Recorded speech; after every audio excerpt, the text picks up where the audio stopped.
Good morning students, कैसे हो मेरे प्यारे दोस्तों। तो आज हम लोग चैप्टर 14 को कंप्लीट करने वाले हैं और उसके छोटे छोटे बहुत से अच्छे से एमसीक्यूज या फिर न्यूमेरिकल्स। देखिए दोस्तों क्या बोला है। उससे पहले आपको ये फॉर्मूला मैंने सिखाया था इंट्रिंसिक चार्ज का। So Ni square is equal to Ne into NH। Repeat दोस्तों, Ni square is equal to Ne into NH। देखते हैं सिलिकॉन के अंदर इतने एटम्स पर्टिकुलर है, पर ये देखो पार्ट्स पर मिलियन। इसका मतलब क्या हुआ कि हमें इलेक्ट्रॉन सिलिकॉन बोला था और हम लोग क्या डाल रहे हैं, कौन सा डोपिंग कर रहे हैं, आर्सेनिक, फॉस्फोरस, एंटीमनी, आर्सेनिक, यानी इलेक्ट्रॉन वाली बात हुई, पेंटावैलेंट हुई। सो 5 इंटू 10⁻28 पार्ट्स पर मिलियन, यानी मिलियन यानी 10⁻6 से डिवाइड करेंगे तो हमारे पास आ जाएगा 5 इंटू 10⁻22, यानी number of density of electrons हमारे पास आ गया। अब याद करो दोस्तों क्या फॉर्मूला था। फॉर्मूला ये था, so Ni square is equal to Ne into NH। हमें चाहिए नंबर ऑफ होल्स, यानी नंबर ऑफ होल्स को कंबाइन करते हैं Ni स्क्वायर अपॉन Ne। चलो Ni स्क्वायर यानी 1.5 इंटू 10⁻16, 1.5 इंटू 10⁻16 दो बार लिख दिया। Ne सर आप अभी लेके आए हो 5 इंटू 10⁻22, ये 5 कट हो जाएगा दोस्तों 0.3, 15 3 45, तो ये 45 और इसके पीछे 2 पॉइंट यानी 0.45। पावर क्या होगी, 16 प्लस 16 32, 32 में से 22 को सब्ट्रैक्ट करो, so number of holes 0.45 into 10⁻10, so NH is equal to 4.5 into 10⁻9, इसे बोलते हैं मीटर।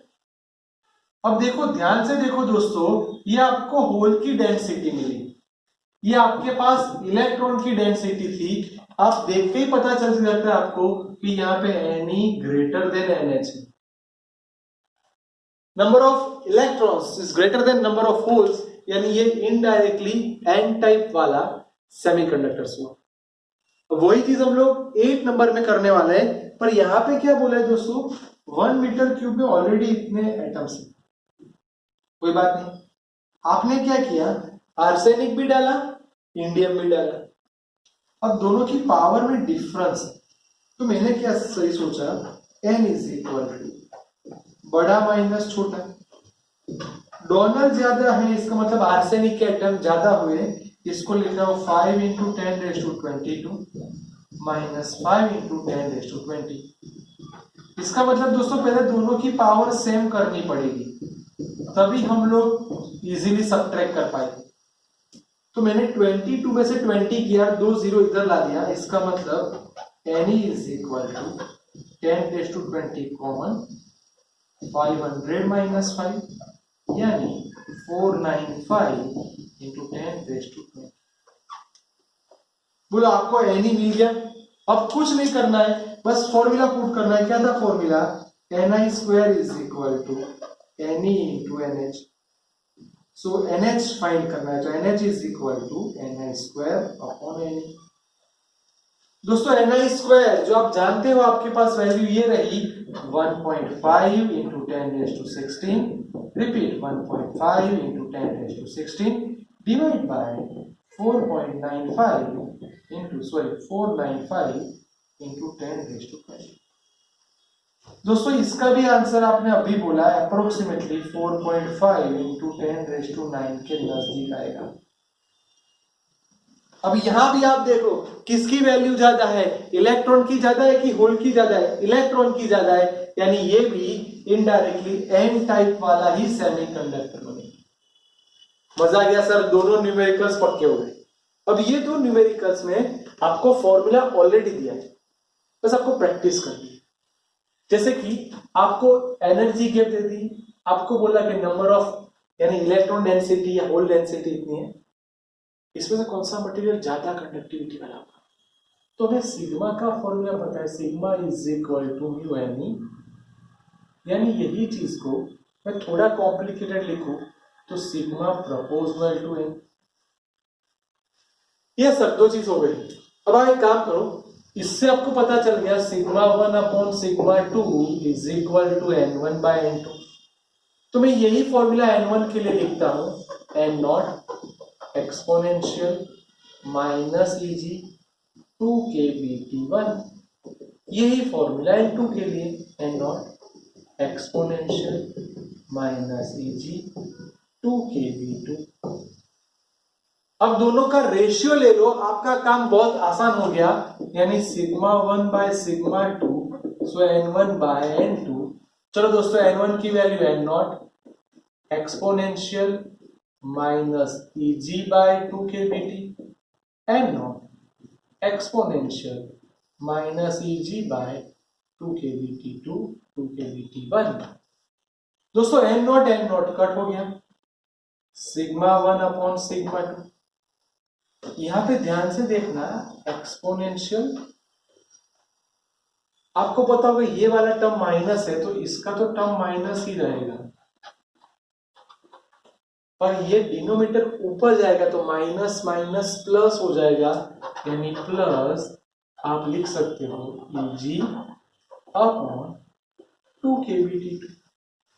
चलो दोस्तों कॉमन निकालो, ये एक्सपोनेंशियल वैसा का वैसा, eg कॉमन, 2kB कॉमन।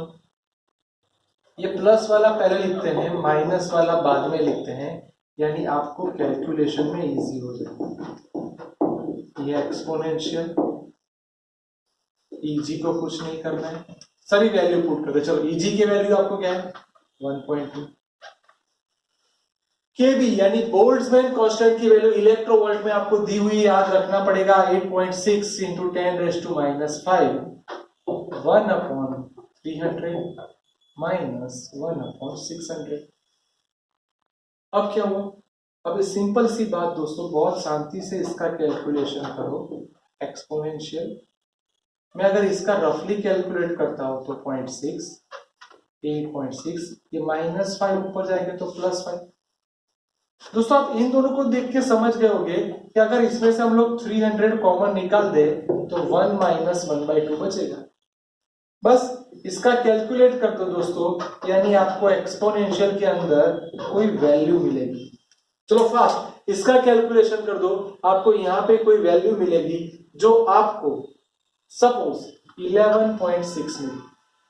इसका मतलब ये हुआ कि e⁻11.6, e⁻, मतलब what 2.718। What is the value of small e? e 2.718 ⁻11.6। इसकी कैलकुलेशन आपको आती है कैसे करना चाहिए। अगर इसमें से आप लॉग लेगो तो लॉग लोगे तो क्या होगा 11.6 लॉग 2.718, फिर उसका एंटी लॉग लोगे तो इसका आंसर आपको जो मिल जाएगा वो 1.11 इंटू 10⁵5। आप देख सकते हो ये रेशियो बड़ा है, ये रेशियो बड़ा है, इसका मतलब सिग्मा 1 की वैल्यू ज्यादा है। इसका मतलब जिसका टेम्परेचर ज्यादा होगा उसकी कंडक्टिविटी ज्यादा होगा, यानी temperature directly proportional to conductivity. बहुत बढ़िया, बहुत सिंपल, पर यहां पे थोड़ा मैथ्स वाला कंसेप्ट है जो ध्यान में रखना है। आगे बढ़ते हैं। अब सारी चीज वैसे की वैसे, पर यहां पे 2 वोल्ट पे अलग अलग काम करना है। तो मैं क्या करता हूं, बीच में एक पार्ट बनाता हूं। पहला वाला पार्ट 0.6 के लिए, दूसरा वाला पार्ट 0.7 के लिए। चलो रेडी हो जाओ दोस्तों, फास्ट कैलकुलेट करते बोलो formula I1 is equal to I naught exponential EV1 2kBT -1। चलो दोस्तों ready, I2 is equal to I naught exponential EV2 2kBT -1। दोस्तों शांति से फटाफट कीमत ही पूरी सारी वैल्यू पुट करनी है। आई नॉट को अभी कुछ नहीं करेंगे, ये एक्सपोनेंशियल ई की वैल्यू 1.6 इंटू 10⁻⁻19 वोल्ट। कितना लेना है दोस्तों 0.6 लेना है, तो 0.62 केबी की वैल्यू 8.62 10⁻⁵। अब गलती मत करना, यहाँ पे इलेक्ट्रोवोल्ट है तो यहाँ पे आपको e की वैल्यू पुट करनी पड़ेगी 1.6 इंटू 10⁻⁻90, t की वैल्यू 300 माइनस 1। आप देख सकते हो ये वैल्यू कट। दोस्तों आई नोट को कुछ मत करो, एक्सपोनेंशियल, इसका जो भी आंसर आएगा ना, इसका उसको वंस बहुत ही छोटी होगी, इसका दोस्तों फटाफट कैलकुलेट करके दे दो, इसका आंसर जो भी आएगा वो मेरे को बोलो कितना आ रहा है, 23.26, यानी I nought e raise to 23.26। I nought की वैल्यू आप जानते हो दोस्तों, ये रही 5 इंटू 10⁻⁻12, इसका मतलब 2.718, इसका 23। दोस्तों इसका आपको मैंने अभी सिखाया, लॉग एंटी लॉग करके आप आंसर ला सकते हो, और जो भी आंसर आएगा ये हम लिख देते हैं जिससे आपको समझने में आसानी हो जाए। इसका जो आंसर आएगा 1.258 इंटू 10⁻10, यानी हमारा I1 आया 0.0229। दोस्तों 6 वर्ड के लिए इतना है, आप सोचोगे 7 वर्ड के लिए तो कुछ नहीं, फास्ट करो दोस्तों। चलो अभी हमने सिखाया आई नॉट एक्सपोनेंशियल, ये -1, डायरेक्टली ये वैल्यू को 0.6 की जगह क्या आएगा 0.7, 8.2 के बीटी है तो 2 वैसा का वैसा, 8.6 to 10⁻⁻5, temperature 300। So I naught exponential, यहाँ पे ध्यान से देखना 27.13। आपको लगे तो सर बहुत छोटा सा डिफरेंस है, पर जब ई रेस टू में जाएगा तब ये वैल्यू बहुत बड़ी हो जाएगी या बहुत छोटी हो जाएगी। एक्सपोनेंशियल का मतलब e raise to 27.13 I nought 2.718 raise to 27.13।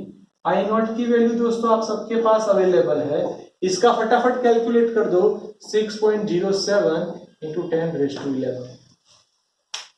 अब दोनों का मल्टीप्लाई करो, यानी आपका I2 मिल जाएगा 3.035 एम्पियर। दोस्तों आपको 0.6 वोल्ट पे इतना मिला, 0.7 वोल्ट पे इतना मिला, तो चेंज इन करंट यानी delta I is equal to last minus first, 3.0235 minus 629, easily subtract कर सकते हो, आपको करंट का डिफरेंस मिल जाएगा 2.972 एम्पियर। सेम स्टाइल से दोस्तों वोल्टेज का डिफरेंस देख लो, यानी V2 माइनस V1, V2 हमारा 0.7 माइनस 0.6 यानी 0.1। आपको लगे सर ये सारी चीज क्यों लेके आए, क्योंकि इसके हिसाब से अगर मैं डायनेमिक रेजिस्टेंस बोलूंगा तो delta V by delta I, delta V available है 0.1, ये आया 2.972, दोस्तों इसका रेजिस्टेंस 0.0336 ओम। कितना सिंपल, कुछ नहीं, बस आपको ये प्रैक्टिस करनी है दोस्तों, इसलिए ये न्यूमेरिकल्स जी नीट के अंदर नहीं पूछते, क्योंकि यहाँ पे लॉगरिथम कंपलसरी चाहिए। ध्यान से देख लो दोस्तों, बहुत ही बढ़िया 3 न्यूमेरिकल्स जो आपको पक्के करवाएंगे, आपके अच्छे मार्क्स दे देंगे, तो आपको कोई इश्यू नहीं आएगा दोस्तों।